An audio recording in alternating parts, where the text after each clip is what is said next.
Friends, நான் சாவித்ரி பேசுகிறேன். இன்றைக்கி வீடியோவில் என்னுடைய சீக்ரெட் கேலண்டர் மெத்தடில் நான் எப்படி ஒரு வருஷத்தில் 12 லட்சம் கடனை நான் கேலண்டர் யூஸ் பண்ணி அடைச்சேன் அப்படின்றத உங்கள் கூட ஷேர் பண்ணுறேன். வீடியோவை ஸ்கிப் பண்ணாமல் பாருங்கள். இதுக்கு முன்னாடி நம்ம சேனலில் மணி சேவிங், கோல்டு சேவிங், டெப்ட் ப்ராப்ளம் வீடியோ எல்லாம் போட்டிருக்கேன். அந்த வீடியோவும் அட்டாச் பண்ணுறேன், பாருங்கள். உங்களுக்கு யூஸ்ஃபுல்லாக இருந்துச்சுன்னா என் சேனலை நீங்கள் சப்ஸ்கிரைப் பண்ணுங்கள், லைக் பண்ணுங்கள், ஷேர் பண்ணுங்கள். வாங்க வீடியோக்குள்ளே போகலாம். எனக்கு 2022 கடன் 12 லட்சம் இருந்துச்சு. கடன் கட்ட ஸ்டார்ட் பண்ணது பார்த்திங்கன்னா நவம்பர் 2022. எனக்கு எல்லா கடனும் இருந்துச்சு. பேங்க்கு, கிரெடிட் கார்டு, ரிலேஷன், ஃப்ரெண்ட்ஸுக்கிட்ட இன்ட்ரெஸ்ட்டுக்கு வாங்கின கடன்னு எல்லா கடனும் இருந்துச்சு. அந்த கடனெல்லாம் நான் அடைக்க வேண்டிய சுச்சுவேஷனுக்கு வந்துட்டேன். ஒரு வருஷத்துக்குள்ளே நான் அடைச்சாகணும். அப்படின்னும் பொழுது முதல்ல நானும் என் ஹஸ்பண்டும் எப்படி ப்ரிப்பேர் ஆனோம் அப்படின்றத உங்கள் கூட ஷேர் பண்ணுறேன். இந்த 12 லட்சம் கடன் வரும் பொழுது என் ஹஸ்பண்டுக்கு சேல்ரி 32,500 தான். அந்த 32,500 இந்த 12 லட்சம் கடனை ஒரு வருஷத்தில் அடைக்க முடியாது. அப்படி இருக்கும் பொழுது முதல்ல என் ஹஸ்பண்டுக்கு நான் கைட் பண்ணது, இந்த கடனை நம்ம அடைச்சிடலாம், அதெல்லாம் கவலைப்படாதீங்க. முதல்ல நீங்கள் புதுசாக ஒரு ஜாபை சர்ச் பண்ணுங்கள், அதிக சேலரி இருக்கிற ஜாபா அப்படின்னு சொல்லும் பொழுது என் ஹஸ்பண்டு பூனேயில் ஒரு புது ஜாபு அவருக்கு கிடச்சிது. 60,000 ரூபாய் சம்பளத்தில் அவர் பூனே வந்துட்டார். அவர் சைடில் அவர் இன்கம்மை இன்க்ரீஸ் பண்ணிட்டார். ஆஸ் ஏ ஒய்ஃபாக நான் எப்படியெல்லாம் இந்த கடனுக்கு நான் ப்ரிப்பேர் ஆனேன்னா, என்கிட்ட 15 சவரன் நகை இருந்துச்சு.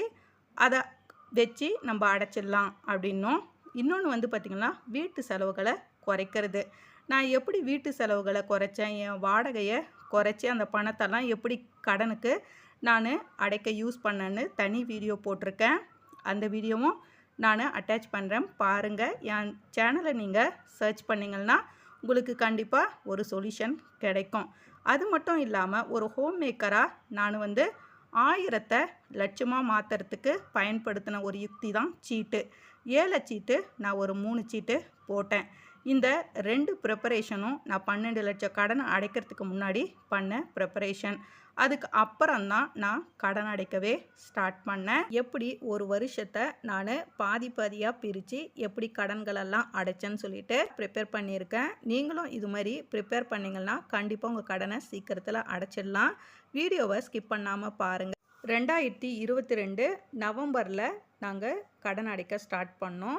எப்படி நான் சார்ட் ப்ரிப்பேர் பண்ணியிருக்கேன்னா, பேங்க்கு, கிரெடிட் கார்டு, இன்ட்ரெஸ்ட்டுக்கு வாங்கின அமௌண்ட்டு, ரிலேஷன், ஃப்ரெண்ட்ஸு எல்லா கடனையும் இது மாதிரி நான் எழுதியிருக்கேன். பேங்க்கு 1,90,000 ரூபாய் அவுட்ஸ்டாண்டிங் இருந்துச்சு. கிரெடிட் கார்டு 1,57,000 ரூபாய் எனக்கு அவுட்ஸ்டாண்டிங் இருந்துச்சு. இன்ட்ரெஸ்ட் அமௌண்ட்டு பார்த்திங்கன்னா ஒரு 1 லட்ச ரூபாய் இருந்துச்சு. ரிலேஷன் கிட்ட வாங்கினது 3 லட்சம். ஃப்ரெண்ட்ஸுக்கிட்ட வாங்கினது 70,000 ரூபாய். 2 ஃப்ரெண்ட்ஸுக்கிட்ட, ஒருத்தர்கிட்ட 50,000, ஒருத்தர்கிட்ட 20,000. இப்படி எனக்கு கடன் இருந்துச்சு. இந்த கடனை நான் ஒரே வருஷத்தில் அடைச்சாகணும். நவம்பர் 2022 ஸ்டார்ட் பண்ணுறேன், டிசம்பர் 2023 முடிக்கிறேன். இதுக்கு ரீசன் என்னன்னு பார்த்திங்கன்னா, என் ஹஸ்பண்டு பூனே போயிட்டார். என் குழந்தைய ஸ்கூலு சேர்க்கணும். அப்படி இருக்கும் பொழுது எனக்கு மே மந்த் வரலாம் தான் டைம் இருந்துச்சு. 2023 அதுக்குள்ளெல்லாம் நான் முக்கால்வாசி கடனை முடிச்சுட்டு என் குழந்தைய கூட்டிக்கிட்டு நான் பூனேக்கு போய் அங்கே குழந்தைய ஸ்கூலில் சேர்க்கணும். அப்படின்னும் பொழுது இந்த 7 மாதத்துக்குள்ளே நான் பேங்க்கையும், கிரெடிட் கார்டு, மற்ற கடனெல்லாம் அடைக்கணும். அது மாதிரி இருக்கும் பொழுது நான் எப்படி அடைச்சேன்னா, நவம்பர் பேங்க்கு கடனை நான் ஸ்டார்ட் பண்ணுறேன். என் ஹஸ்பண்டும் அக்டோபரே பூனே போயிட்டார். நவம்பர் சேல்ரி வருது. அவர் கிரெடிட் கார்டை இஎம்ஐயாக கன்வெர்ட் பண்ணிவிட்டு மாதம் 10,500 ரூபாய் கட்டுற மாதிரி அவர் நவம்பர்லேருந்து ஸ்டார்ட் பண்ணுறாரு. நான் பேங்க்கு கடனை கட்டுறதுக்கு நவம்பர்லேருந்து ஸ்டார்ட் பண்ணுறேன். நவம்பர், டிசம்பர் இந்த 2 மாதத்து பணமும் ஒரேடியாக கட்ட வேண்டிய சுச்சுவேஷன். ஏன்னா வேவர் வாங்கிட்டு என் ஹஸ்பண்ட் என்கிட்ட சொல்லலை. பேங்க்கில் என்ன அப்ரோச் பண்ணும் பொழுது நான் அந்த பேங்க் கடனை ஏற்றுக்குனதுனால டிசம்பரே நீங்கள் 70,000 கட்டணும்னு சொல்லிட்டாங்க. அப்படி இருக்கும் பொழுது இந்த 35 70,000 கட்டுறதுக்கு என் ஜுவல்ஸ் கொஞ்சமாக ஒரு 2 சவரம் எடுத்துகிட்டு போய் 70,000க்கு வச்சு டிசம்பரில் நான் 70,000 கட்டுறேன் பேங்க்குக்கு. என் ஹஸ்பண்டு நவம்பர், டிசம்பர் 10,500 கட்டுறாரு. அது வரையுமே நாங்கள் இன்ட்ரெஸ்ட்டுக்கு வாங்கின அமௌண்ட்டு, ரிலேஷன் கிட்ட, ஃப்ரெண்ட்ஸு கிட்ட வாங்கின அமௌண்ட்டு எதுவுமே கொடுக்கல. ஃபஸ்ட்டு பேங்க்கும் கிரெடிட் கார்டும் தான் ஸ்டார்ட் பண்ணோம். அதுக்கு பிறகு பார்த்திங்கன்னா நியூ இயர் 2023 அப்போ பார்த்திங்கன்னா ஜனவரி மாதம் எனக்கு பேங்க் அவுட்ஸ்டாண்டிங் 70,000 போக 1,20,20,000 ரூபாய் இருக்குது. கிரெடிட் கார்டு 1,57,000 ரூபாயில் எனக்கு அவுட்ஸ்டாண்டிங் 1,46,000 ரூபாய் இருக்குது. அப்பவும் வந்து ஜனவரி மாதம் நான் 1,00,000 ரூபா, 3,00,000 ரூபாய், 70,000 ரூபாய் இன்ட்ரெஸ்ட்டு, ரிலேஷன், ஃப்ரெண்ட்ஸுக்கிட்ட வாங்கினதை அடைக்கலை. ஜனவரியில் நான் பேங்க்குக்கு 30,000 ரூபாய் கட்டுறேன். கிரெடிட் கார்டுக்கு என் ஹஸ்பண்டு ஆஸ் யூஷுவல் 15 மாதன்றதுனால 10,500 ரூபாய் கட்டுறாரு. பிப்ரவரி மாதம் நான் வந்து பேங்க்குக்கு 30,000 ரூபாய் கட்டுறேன். என் ஹஸ்பண்டு கிரெடிட் கார்டுக்கு 10,500 ரூபாய். இந்த பிப்ரவரி மாதம் தான் எனக்கு பயங்கரமான கிரிட்டிக்கல் சுச்சுவேஷன். என் மண்டையே அப்படியே உடஞ்சிடுற மாதிரி ஒரு டென்ஷன். ஏன்னு பார்த்திங்கன்னா திடீர்னு பார்த்திங்கன்னா ரிலேஷனுக்கு அந்த 3 லட்சம் பணத்தை கொடுக்கணுன்றாங்க. ஏன்னா வந்து அவங்க அந்த 3 லட்சம் பணத்தை அவங்க சேஃப்டிக்காக வச்சுருந்தாங்க. ரிலேஷன் வேறு யாரும் இல்லை, எங்கள் அக்கா தான். அவங்க சேஃப்டிக்காக வச்சுருந்ததை எனக்கு கொடுத்தாங்க. திடீர்னு அவங்களுக்கு வந்து லேண்டு வாங்கணும், அதனால் அந்த பணம் அவசியம் வேணும்னும் பொழுது எனக்கு வேறு வழியே தெரில. ஏன்னா வந்து அவங்க லைஃப்பை சேஃப்டி பண்ணுறதுக்கு அந்த லேண்டு ரொம்ப அவசியம். அப்படின்னும் பொழுது நம்ம கடனுக்காக அதை நம்ம தடுக்கக்கூடாதுன்னு சொல்லிட்டு என்கிட்ட ஒரு 10 சவரம் நகை, எங்கள் அக்கா கிட்டேயே திரும்ப 5 சவரம் நகை வாங்கி 3,40,000 ரூபாய்க்கு நான் பேங்க்கில் ஜுவல் லோன் எடுத்து அந்த 3 லட்ச ரூபாவை அக்கா கிட்ட கொடுத்துட்டு, ஆல்ரெடி நான் சீட்டு போட்டேன் நான் சொன்னேன் இல்லைங்களா, 3 சீட்டில் 2 சீட்டு எடுத்து எக்ஸ்ட்ரா பணம் போட்டு இந்த 1 லட்ச ரூபாய் இன்ட்ரெஸ்ட்டு நம்ம கட்டிக்கிட்டு இருக்கோமே, இன்ட்ரெஸ்ட் அமௌண்ட்டும் கொடுத்துருவோன்னு நான் 4,20,000 ரூபாய் ரவுண்ட் அப் பண்ணுறேன். 3 லட்சம் ரிலேஷன் கிட்ட கொடுக்குறேன், 1 லட்சம் இன்ட்ரெஸ்ட்டுக்கு வாங்கினவங்களுக்கு கிட்ட கொடுத்து இந்த பிப்ரவரியே வந்து நான் ரிலேஷன் கிட்டையும் இன்ட்ரெஸ்ட்டுக்கு வாங்கினதையும் கொடுத்துட்டு மீதி ஒரு 20,000 கையில் வச்சுருக்கேன் சேஃப்டிக்காக. இது வந்து பார்த்திங்கன்னா எனக்கு இந்த 2 கடனும் இன்ட்ரெஸ்ட்டுக்கும் ரிலேஷன் கிட்ட வாங்கினதும் எதிர்பாராத விதமாக இந்த கடனை நான் க்ளோஸ் பண்ணிட்டேன். ஏன்னா எனக்கு அவங்க கொடுக்கணுன்னு அந்த டைமில் கேட்கல.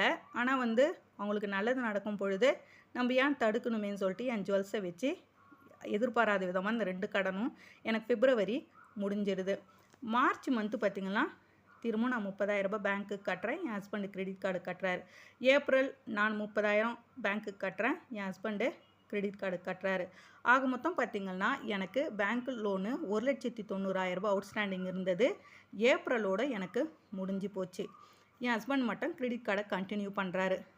ஏப்ரல் மந்த்து பேங்க் லோனு முடியுது. அதே ஏப்ரல் மந்த்து ஃபஸ்ட்டு ஃப்ரெண்டுக்கு 50,000 ரூபாய், 2வது ஃப்ரெண்டுக்கு 20,000 ரூபாய் கொடுக்கணும் இல்லைங்களா, அவங்களுக்கு நான் மாதம் 5,000 ரூபாய் கொடுக்குறேன்னு சொல்லியிருந்தேன். நான் ஏப்ரல் மந்த்தே நான் ஃபஸ்ட்டு ஃப்ரெண்டுக்கு 50,000 ரூபாய்க்கு கொடுக்க வேண்டியவங்களுக்கு 5,000 ரூபாய் கொடுக்க ஸ்டார்ட் பண்ணிட்டேன். இந்த 5,000 ரூபாய் எப்படி வந்துச்சுன்னா, ஜுவல் லோனில் வாங்கினேன் இல்லைங்களா, அந்த அமௌண்ட்டில் 20,000 மீதி வச்சுருந்தேன். அந்த அமௌண்ட்லேருந்து 5,000 ரூபாய் எடுத்து கட்டிட்டேன். மே மந்த்லேருந்து எனக்கு பேங்க்குக்கு கட்ட வேண்டிய அமௌண்ட்டு மீதி ஆகும். அந்த அமௌண்ட்டில் நான் 10,000 ரூபாய் எடுத்து 2 ஃப்ரெண்டுக்கும் கொடுக்க ஆரம்பிச்சிட்டேன். 50,000 ரூபாய் கட்ட வேண்டிய ஃப்ரெண்ட்ஸுக்கு 5,000 ரூபாய் போன மாதம் ஏப்ரல் கொடுத்துட்டேன்னா, மே மந்த்து ஃபஸ்ட்டு ஃப்ரெண்டுக்கும் 5,000, 2வது ஃப்ரெண்டுக்கும் 5,000 சேர்த்து 10,000 ரூபாவா நான் மாதம் நான் கொடுக்க ஸ்டார்ட் பண்ணிட்டேன். மீதி 20,000 கையில் இருந்துச்சு. மே மந்த்து முடிஞ்சு ஜூன் மந்தில் நான் பூனேக்கு என் பாப்பாவை கூப்பிட்டு வரும் பொழுது என் ஹஸ்பண்ட் வீடு பார்த்து வச்சுருந்தார் இங்கே பூனேயில்.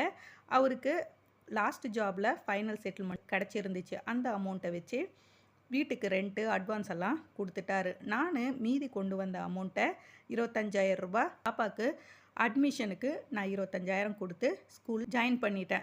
நான் மே மந்த்துக்குள்ளே இந்த கடன்லாம் முடித்த தொட்டு தான் எனக்கு ஜூன் மந்தில் என் எக்ஸ்பென்சஸை பார்த்துக்கிட்டு என் குழந்தையுடைய படிப்பையும் என்னால் பூனேயில் கண்டினியூ பண்ண முடிஞ்சுது. ஜூன் மந்த்லேருந்து இந்த 30,000 ரூபாயில் 10,000 ரூபாய் இவங்களுக்கு கடனுக்கு கொடுத்துக்கிட்டு இருக்கேன். மீதி 20,000 ரூபாயில் வீட்டு வாடகை, எங்கள் எக்ஸ்பென்சஸ் எல்லாம் போய்கிட்டு இருக்கு. என் ஹஸ்பண்டு கிரெடிட் கார்டு பே பண்ணிக்கிட்டு இருக்காரு. இது மாதிரி வந்து என் ஃப்ரெண்ட்ஸுக்கு நான் மாதம் 10,000 ஆகஸ்ட் வரலும் நான் கொடுக்குறேன். 20,000 ரூபாய் ஃப்ரெண்ட்ஸுக்கிட்ட வாங்கினது வந்து பார்த்திங்கன்னா எனக்கு ஆகஸ்ட் மந்த்தே முடிஞ்சிடுச்சு. மே மந்த்லேருந்து அவங்களுக்கு கொடுக்க ஆரம்பித்தேன். மே, ஜூன், ஜூலை, ஆகஸ்ட்டு 4 மாதம் 5,000 ரூபாய் 20,000 ரூபாய் முடிஞ்சிச்சு. இந்த ரூ. 50,000 வாங்கின ஃப்ரெண்ட்ஸுக்கு தான் கண்டினியூ ஆகிக்கிட்டு இருந்துச்சு. அப்படியே கண்டினியூ ஆகி டிசம்பர் மந்த்து நான் ரூ. 45,000 வரையும் கொடுத்துருக்கிறேன். இங்கே டிசம்பர் மந்த்து பார்த்திங்கன்னா என் ஹஸ்பண்டு கிரெடிட் கார்டை க்ளோஸ் பண்ணுறாரு. 45,000 தான் கொடுத்துருந்தேன் டிசம்பர் மந்த்து. ஜனவரி ஒரு 5,000 கொடுக்க வேண்டியதாக இருந்துச்சு 50,000க்கு. ஆனால் அந்த ஃப்ரெண்டு சொன்னாங்க, இதுவரையும் நீங்கள் நேர்மையாக நடந்துக்கிட்டு என் பணத்தை நீங்கள் திருப்பி கொடுத்தீங்க, இந்த 5,000 நீங்கள் கொடுக்க வேணாம். டிசம்பர் 2023 என் ஹஸ்பண்டு கிரெடிட் கார்டை க்ளோஸ் பண்ணுறாரு.